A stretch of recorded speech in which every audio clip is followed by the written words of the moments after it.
दोस्तों, किसी ने सही कहा है कि आवाज अगर ऊंची हो तो कुछ लोग सुनते हैं, लेकिन अगर बात ऊंची होती है तो बहुत सारे लोग सुनते हैं। नमस्कार दोस्तों, एक छोटी सी कहानी। यह कहानी एक लड़के की है जिसका नाम है गौरव। गोरस 24 साल का लड़का है जो सेठ के यहाँ पर नौकरी करता था। उसके माँ बाप इस दुनिया में नहीं थे। जिंदगी बड़ी परेशानी में चल रहा था। वह रोजाना पैसे कमा करके घर आता था, खाना बनाता था, खाता था और सो जाता था। एक दिन उसने देखा कि एक बूढ़ा फकीर अपनी पीठ पर 3 थैले लेकर एक शहर से दूसरे शहर की ओर जा रहा था। वह काफी बूढ़े भी थे और काफी देर से वह यूं ही सफर कर रहे थे और आखिरकार कुछ दूर और सफर करने के बाद वह चलते चलते थककर एक पेड़ के नीचे बैठ गए। तभी उनकी नजर एक नौजवान युवक पर पड़ी जो इस रास्ते से जा रहा था और वह भी इसी दिशा में जा रहा था जिस दिशा में उन बूढ़े फकीर को जाना था। तभी वह लड़का उन बूढ़े फकीर के पास से होकर गुजर रहा था। तभी फकीर उस लड़के से कहते हैं, सुनो बेटा, क्या तुम मेरी थोड़ी सी मदद कर सकते हो? मैं बहुत चुका हूं, मैं ज्यादा समय तक इनका बोझ नहीं उठा सकता और मैं बहुत बूढ़ा भी हूं। क्यों ना तुम मेरे थैले को ले लो और मुझे उस दूसरे गांव तक पहुंचा दो। इसके बदले में मैं तुम्हें 3 स्वर्ण मुद्राएं दूंगा। वह लड़का उन फकीर की सारी बातें सुनता है और उन फकीर से कहता है, कोई बात नहीं बाबा, मैं आपकी मदद करने के लिए तैयार हूं। कहिए आपको कहां जाना है? लड़के ने थैला उठा लिया और अपने कंधे पर ले लिया। तभी उस जवान लड़के को यह एहसास हुआ कि यह थैला तो सचमुच बहुत भारी है। वह लड़का और फकीर दोनों रास्ते में आगे की ओर बढ़ चले। कुछ दूर आगे चलने के बाद देखते ही देखते वह गांव खत्म होने लगा और अब एक सुनसान रास्ता आगे की ओर जा रहा था।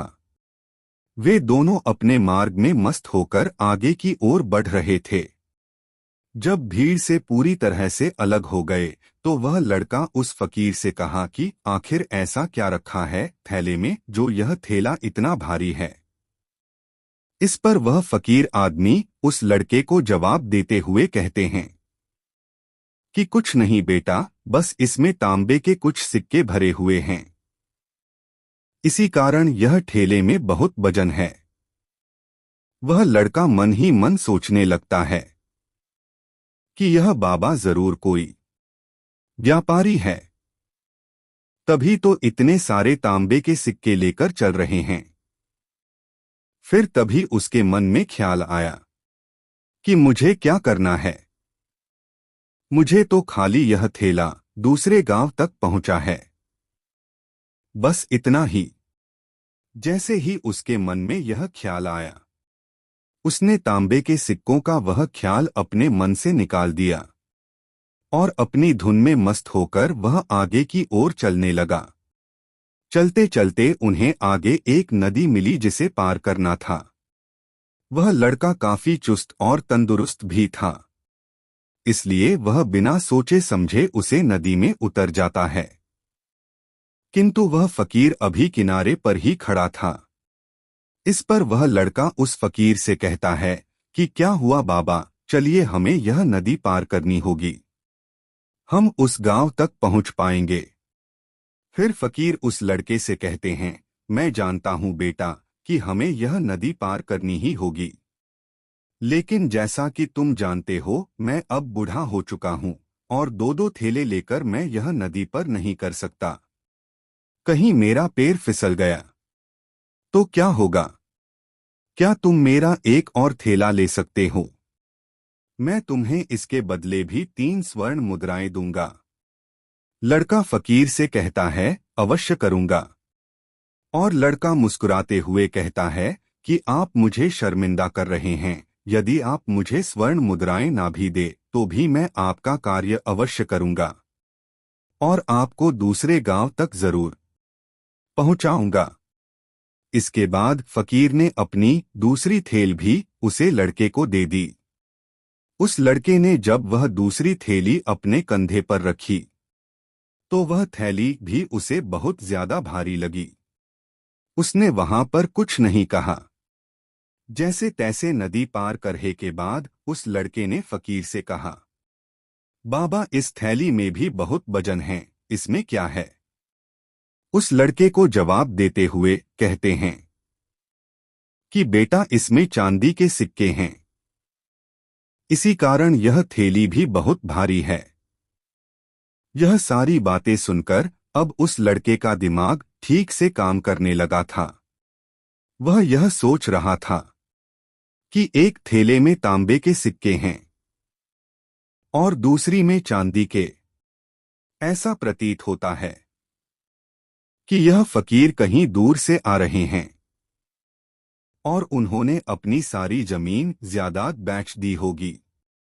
लड़का फकीर से कुछ नहीं कहता और वे दोनों चुपचाप मार्ग में आगे की ओर बढ़ते चले जाते हैं। कुछ दूर आगे बढ़ाने के बाद एक बार फिर एक सुनसान रास्ता आता है। सुनसान रास्ते को देखते ही उस लड़के के मन में तरह तरह के विचार उत्पन्न होने लगे। यह तो सुनसान जगह है, अगर मैं यह सिक्के लेकर यहां से भाग जाऊं तो यह फकीर मुझे कब तक दौड़कर पकड़ने आएंगे? मुझे नहीं लगता कि मुझे कभी पकड़ पाएंगे और यहां पर कोई है भी नहीं जो इसकी मदद कर पाए। और वैसे भी यह बहुत सारे सिक्के हैं, मैं अच्छी दुकान खरीद सकता हूं, अपना नया व्यापार शुरू कर सकता हूं। और वैसे भी यह पैसों का क्या करेगा? यह सब बारे में सोच ही रहा था कि तभी अचानक उसे खुद पर आश्चर्य हुआ। अरे मैं यह क्या सोच रहा हूं? यह फकीर बाबा ना जाने कहां से आ रहे हैं और क्या खोज करके इन्होंने इतने सारे पैसे इकट्ठा किए होंगे। और उसने अपने विचारों को काबू कर लिया। कुछ देर बाद उसके मन के विचार उस पर देखते ही देखते हावी होने लगे। वह लड़का दो थैले लेकर उन फकीर के पीछे पीछे चल रहा था और कुछ दूर आगे चलने के बाद एक पहाड़ी आई। इस पहाड़ी को देखकर बाबा उस लड़के से कहते हैं, बेटा यह पहाड़ी मैं नहीं चढ़ पाऊंगा, मैं काफी बूढ़ा हो चुका हूं और मेरे घुटनों में भी दर्द है। यदि तुम मेरी तीसरी थैली भी ले लो तो मैं तुम्हें 3 और स्वर्ण मुद्राएं दूंगा। लेकिन याद रखना, यह थैली खोले ना, आराम से रखना। इस थैली को भी लड़का ने ले लिया। फिर लड़का उस फकीर से कहता है कि बाबा आखिर इसमें ऐसा क्या है? इस पर वह फकीर उस लड़के से कहते हैं, बेटा इसमें स्वर्ण मुद्राएं हैं। यह सुनकर वह लड़का मन ही मन बहुत प्रसन्न हुआ। उसने चुपचाप थैली ले ली और देखते ही देखते फिर दोनों मार्ग में आगे की ओर बढ़ने लगे और आराम से पहाड़ की चढ़ाई पर चढ़ रहे थे। किंतु वह नौजवान लड़का जो पीछे था, वह वजन के कारण बहुत धीरे धीरे चल पा रहा था। लेकिन जब से उसने सोने का नाम सुना था, वह मन ही मन सोच रहा था कि अगर मुझे यह सारा धन मिल जाए तो मेरा पूरा जीवन तो आराम से कट जाएगा। वैसे भी यह बाबा तो बूढ़े हो चुके हैं, क्यों ना मैं यह सारे पैसे लेकर यहां से भाग जाता हूं। लड़के के मन में विचार उठ रहे थे। लड़के का मन अब उसकी बुद्धि पर पूरी तरह से सवार हो चुके थे। उस लड़के का मन अपनी बात को सही साबित करने के लिए उससे कुछ भी कह रहा था। और एक और विचार उत्पन्न हुआ। वह बार बार लड़का यह सोच रहा था कि इनके पास इतनी सारे स्वर्ण मुद्राएं कहां से आई। यह तो एक चोर होगा, इसीलिए यह इस तरह से पैदल यात्रा कर रहा है। और मैं अगर यह सब चुरा लूं तो क्या बुरा? चोर से चोरी करने में भला क्या बुराई है? यह सोचता हुआ वह आगे बढ़ रहा था और देखते ही देखते वह फकीर से आगे भी निकल चुका था। और वह यह सोच रहा था कि जैसे ही इस पहाड़ की ढलान आएगी मैं तीनों थैली लेकर भाग जाऊंगा। इससे यह सारे पैसे मेरे हो जाएंगे और मेरी गरीबी भी हमेशा के लिए दूर हो जाएगी। जो चाहूंगा मैं वह कर पाऊंगा। मेरे पास बहुत सारा धन होगा। और देखते देखते पहाड़ को पार कर चुके थे। तभी वह लड़का उन तीनों थैलियां को लेकर भागता हुआ आगे बढ़ गया। अब उसे अपना शरीर बहुत हल्का महसूस हो रहा था। भजन भी ना मालूम पड़ रहा था। तभी वह दूर दौड़ते दौड़ते किसी तरह से वह अपने आप को बचते बचते अपने घर पहुंचा। उसकी खुशी का कोई ठिकाना नहीं था। उसने सोचा क्यों ना मैं जल्दी जल्दी यह थैलियां खोले। सोचकर जब उसने थैलियां खोली, पहली थैली में उसे लोहे से जंग भरे हुए सिक्के मिले। उसे यकीन नहीं हुआ कि जंग लगे हुए सिक्के ही निकले। यह सब देखकर उसने दूसरी और तीसरी थैली खोली, उसमें भी लोहे के जंग लगे हुए सिक्के ही निकले। यह सब देखकर लड़का बड़ा क्रोधित हुआ। उसने सोचा कि फकीर ने मुझसे झूठ क्यों कहा। उन्होंने मुझे ऐसा क्यों कहा कि एक थैली में तांबे के सिक्के हैं, दूसरी थैली में चांदी के और तीसरी थैली में सोने की मुद्रा है। कि तभी उसकी नजर उसे थैली में पड़े एक पत्र पर पड़ी और उस पत्र में लिखा था कि मैं एक राजा हूं। यह पूरा नाटक एक ईमानदार व्यक्ति की खोज करने के लिए रचा गया है, जिससे मैं ईमानदार व्यक्ति की खोज कर सकूं, जो मेरे बाद मेरे पूरे राज्य का राजा बन सके और इस राज्य का भार को संभाल सके। और इस राज्य का भार वही संभाल सकता है जो पूरी तरह से ईमानदार हो, जिसके मन में किसी प्रकार का कोई लालच ना हो। इतना पढ़ते ही वह लड़का जोर जोर से चिल्लाने लगा और सोचा कि काश मैं अपने मन के विचारों पर काबू कर लेता, लेकिन नहीं कर पाया। दोस्तों, महात्मा बुद्ध कहते हैं कि मन ही सब कुछ है। इसलिए आपका सबसे बड़ा दुश्मन भी आपका मन ही होता है।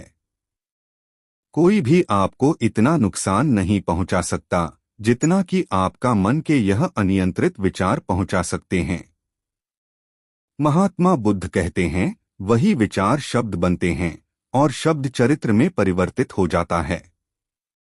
दोस्तों, आपको हमारी यह वीडियो कैसी लगी, इसे लाइक जरूर करें।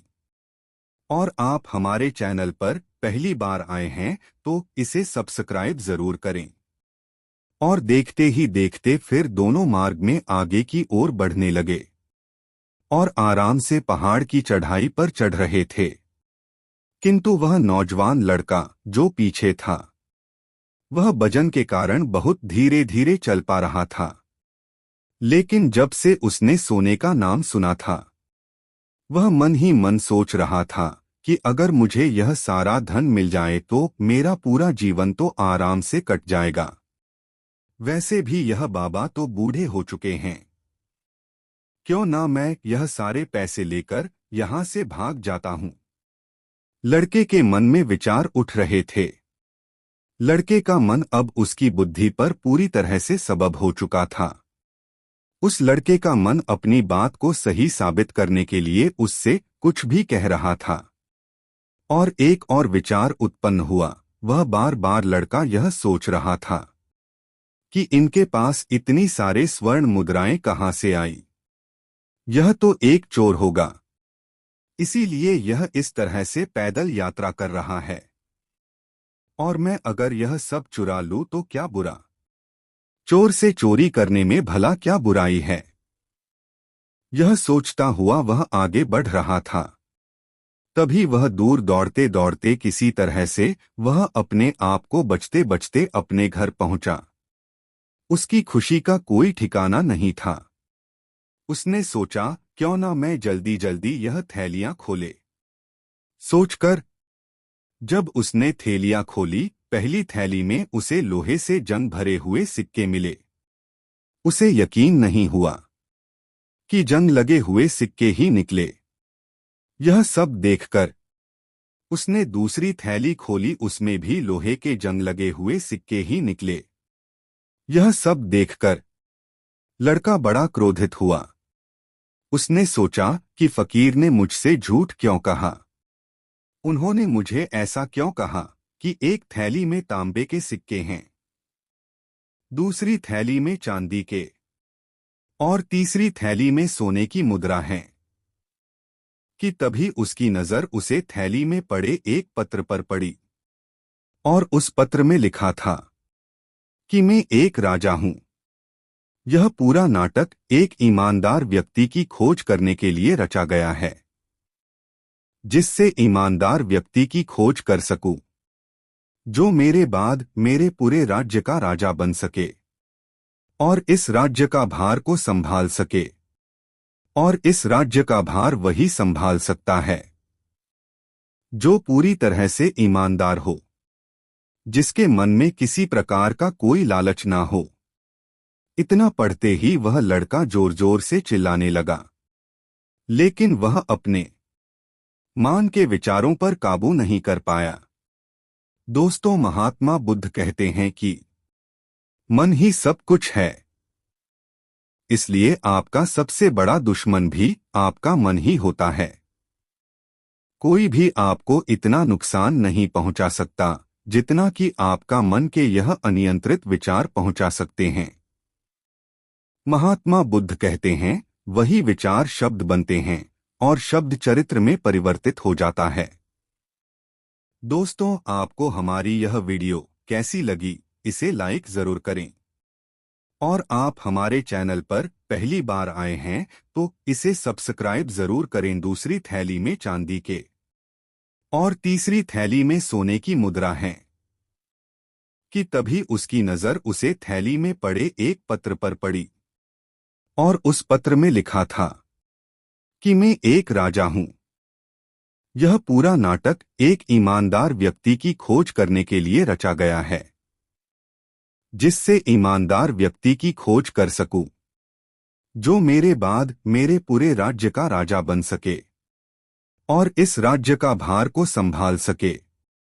और इस राज्य का भार वही संभाल सकता है जो पूरी तरह से ईमानदार हो, जिसके मन में किसी प्रकार का कोई लालच ना हो। इतना पढ़ते ही वह लड़का जोर जोर से चिल्लाने लगा, लेकिन वह अपने मान के विचारों पर काबू नहीं कर पाया। दोस्तों, महात्मा बुद्ध कहते हैं कि मन ही सब कुछ है। इसलिए आपका सबसे बड़ा दुश्मन भी आपका मन ही होता है। कोई भी आपको इतना नुकसान नहीं पहुंचा सकता जितना कि आपका मन के यह अनियंत्रित विचार पहुंचा सकते हैं। महात्मा बुद्ध कहते हैं, वही विचार शब्द बनते हैं और शब्द चरित्र में परिवर्तित हो जाता है। दोस्तों, आपको हमारी यह वीडियो कैसी लगी, इसे लाइक जरूर करें। और आप हमारे चैनल पर पहली बार आए हैं तो इसे सब्सक्राइब जरूर करें।